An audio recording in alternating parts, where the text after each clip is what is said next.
Well, if they're lucky, they grow out of it, but most of them just stay in gangs till they become fathers and grandfathers, and they still remain in gangs, and they become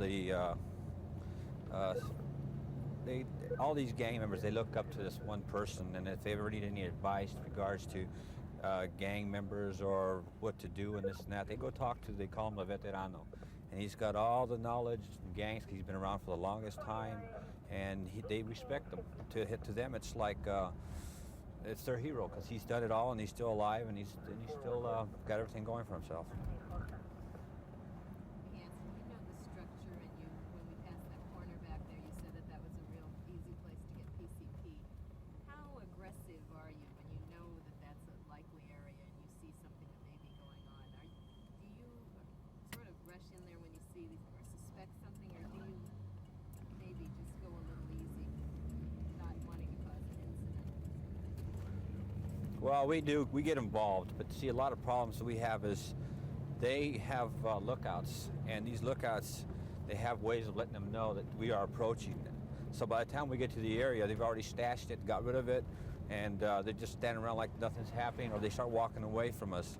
Occasionally, we'll surprise them, and we'll be able to make some sort of arrest. But most of the time, by the time we get there, and they can spot us a mile away, by the time we get there, it's gone. They don't have anything on them, and they're clean. So what we do then is we just kind of just a field interview and just see who's where and who's around, because a lot of times we'll know a lot of these people by names and by faces and by prior arrest, and we know what's going on, but we just can't get there in time. I told you the reporter who was doing the story talked to some members of the Clovers. Yes. And they said that they feel hassled, which I guess is a very common complaint. Do you think they have any reason to make that kind of complaint, or do you guys go out and complain on Well, it's kind of hard to say because there's different police officers that do different things, and a lot of them are really narcotics orientated, and they kind of know that a lot of the narcotics and the crime comes from gang members, from all the arrests they make. So what happens is they don't just look for Clover or Happy Valley or avenues up there, because that's all the one area, and they don't come over here. They don't just look for a white fence. What they do is when they patrol around and they see them standing around, normally because of their police knowledge, they know something is going on, something is happening, and the majority of the time when this is going on, once they make a stop or they make a pullover, they end up with something. They end up either warrants, or they end up with some PCP dust, or just plain marijuana, but usually something's happening. And a lot of times when you see them moving from place to place, they're carrying weapons with them, because when they go from place to place, they're afraid to go any place without weapons for fear of retaliation for the gang. So they're always, something's happening, they're always holding something. Tell me a little bit. I have to hurry. We're losing light. Tell me a little bit about the Clovers very briefly, because we probably use a little bit of that talk. Well, the Clovers is it's a pretty good sized gang, and they range from age all the way down from maybe 8 to 9 years old, all the way up to your veteranos, which are they're 40 years old and 40, 50 years old, and they do a lot of crime in the streets. We arrested them for robbery. I've had one case where these two 15-year-olds jumped this old man about 60 years old, and they took his money from him, and we caught him in the act. And all they get is, when they go to court, just probation. That's all they get. They don't get sent up. Nothing happens. Somebody get probation. So to them, it's a big joke. And Clover, they know that, and if they get arrested, to them it's a acknowledgement of they're getting up in the ranks of their gangs. The more times they get arrested, for the bigger the crime, the better they're recognized. So finally, they're out to kill a policeman. Once they kill a policeman, they're heroes. As far as gangs are concerned, if you go to prison, you kill a policeman, you are a hero to them, and you get everything you want when you go to prison from anybody. And they tattoo themselves, so you know who's done what. I went to ETPB, so picture videos will look a little different. What you just said about using as a badge of honor to kill a policeman, how does that affect your attitude when you're out here on the streets knowing that? I think it's not so much the attitude as it is being cautious.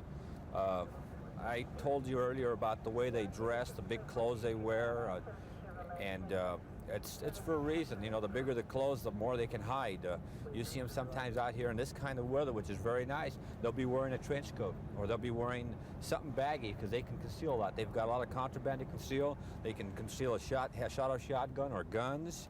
They've done things like put a hole through their pocket and drop a string down their leg holding a gun. And then when you search them, you have to search them correctly, because as you're searching them and you're able to pull up, you're going to find that if there's a string down there, you just go all the way down, they're going to have a gun hanging from the string. And that's the way they are. They just have to catch you off guard. And this is a training they go through all the time. All these gang members, it's a lot of training for them. A lot of knowledge goes into how to take advantage of a police officer and how to outthink us. And the thing is we get to knowledge in the streets the same way they do, and to the point where finally it's just who knows more of what, or who has the advantage on the other, and to who's going to survive. And that's about the way it is nowadays as far as the gang members are concerned. They don't care if they really kill us or not. How is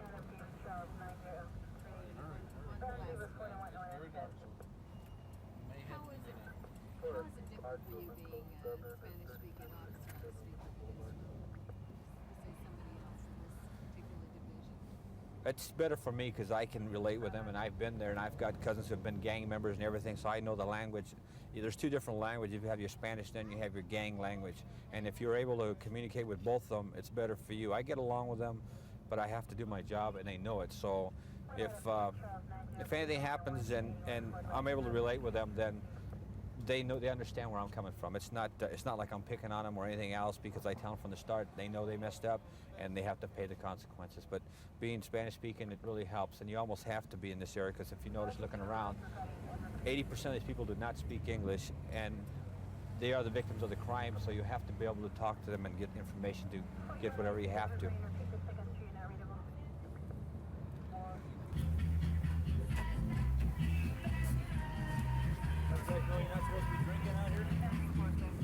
How old are you, man? 21.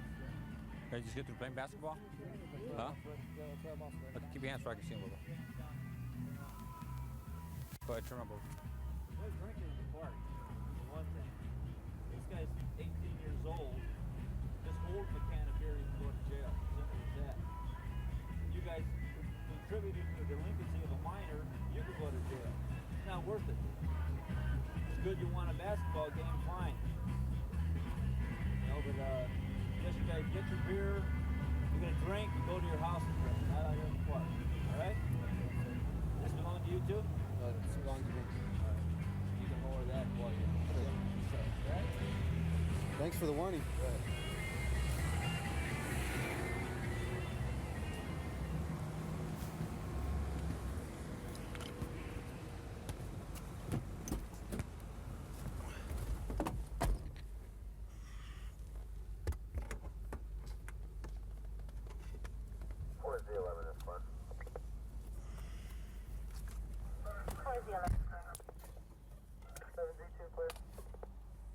Clear.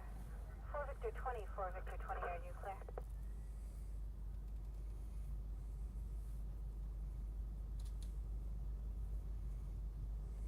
Go ahead. I'm gonna go to the back, partner. You got 3-2? 3203 Winter Street.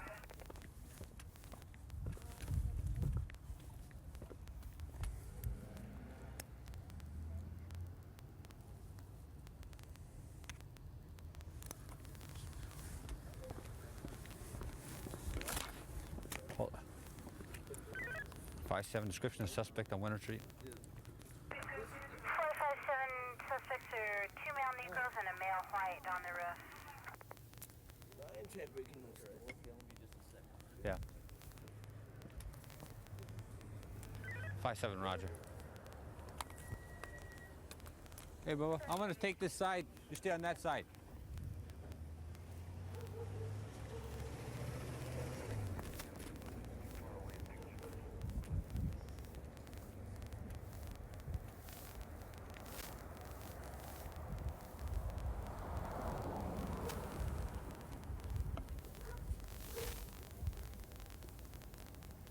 Do you have a PR call on Winter? 457, there's a call back. Stand by.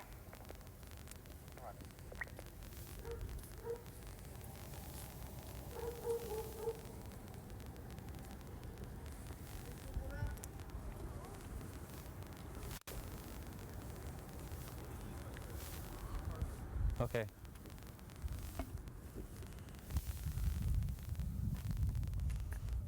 Hey, partner, I've got the owner gonna check the back location.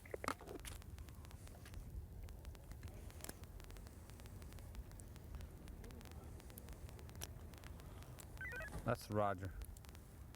Any area advise the unit that we're in central now. We'll be there probably in a minute.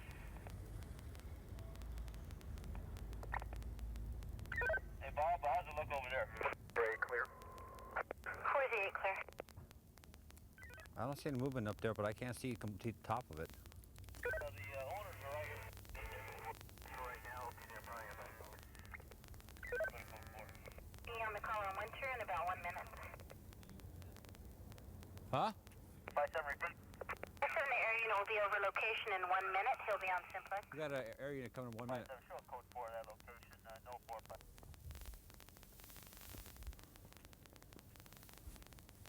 Minus code 4 at 3203 Winter Street, owner.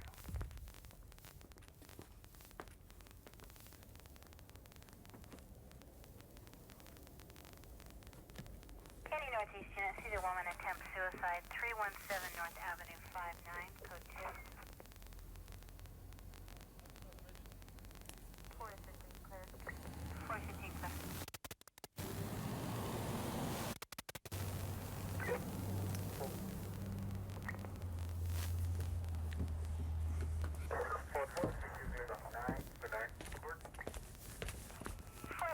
The Northeastern Hollenbeck unit receipt. C11, 889, Henry North Edwards, 1 warrant. 89 Zebra Nora Edwards. Thank you. You're welcome. Northeastern Hollenbeck with an emergency message only. I see the news tomorrow. I'm gonna ride up to 181. Thanks. Repeat your license. I can see from the top of it, but I just couldn't see any movement on top. C11, repeat your license. Huh? Yeah. Primary 153 and 15. Which one? Her too? Both of them, huh? They both got lights out. That sound bitch. Just tell her. Spit, come over here. You come over here. Sígalos.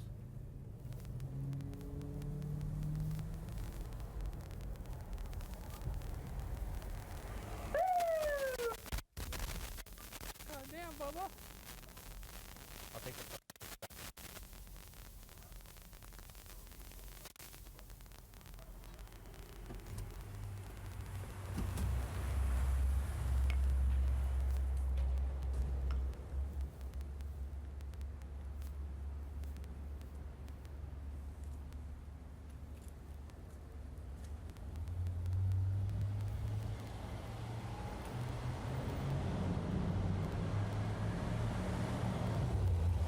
Hi, how are you? You live far from here? Because you don't have any tail lights. Okay, you have lights, but you don't have any tail lights. In the back? No, you don't have any tail lights, okay? So, this your car? Yeah. Is your car, how far do you have to go? I have to go back in my apartment, Western and Santa Monica Boulevard. Where to? Western and Santa Monica Boulevard.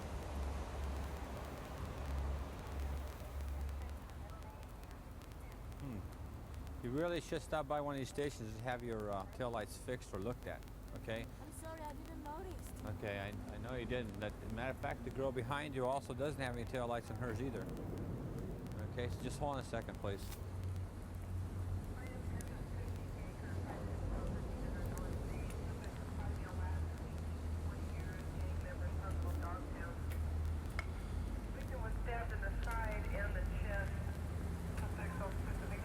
What are you gonna do, partner?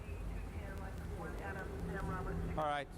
I did the same thing. I just told her to take the car home. car's hers. Central Supervisor, me 1A11. Northeast.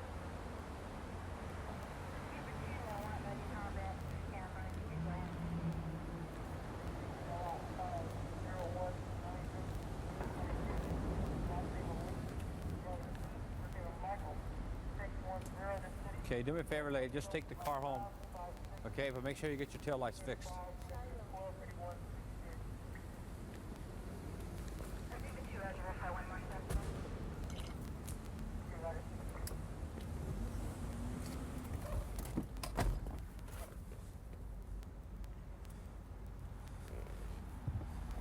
I'll see what you want possible, moving white, 161, restricted 840.